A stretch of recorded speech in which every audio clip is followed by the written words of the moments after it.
Is Christianity personal or communal? What do you think?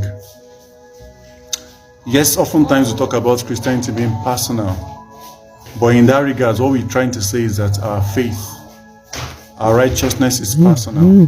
What we are trying to say is that on the final day, when we appear before the throne of God, it's going to be individual. We're not going to come together as a cooperative, as a church, that okay, all of us are coming forward to the throne of God.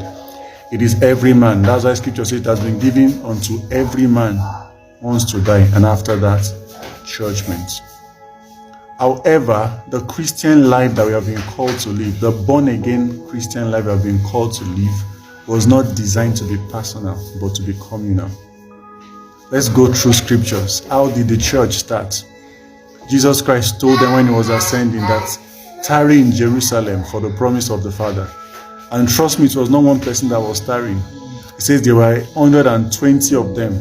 And guess what? The 120 of them were in one room until the day of Pentecost came and they were all baptized. Does that look personal to you or communal? And as if that was not enough, as the church began to grow, Scripture says they went from house to house, breaking bread. So they went to each other's houses, they went to break bread. They were not just meeting in the temple. They were so communal that they went to each other's houses. They knew each other's houses. They knew what each other person was doing. For you to even know how much they knew themselves, people that had some stuffs in excess sold it so that they could help those that they knew had legitimate needs. Now, that was the church we saw in Acts of Apostles. And the Bible spoke about that church, that great grace was upon that church. Great grace was upon the apostles. Great grace was upon that church.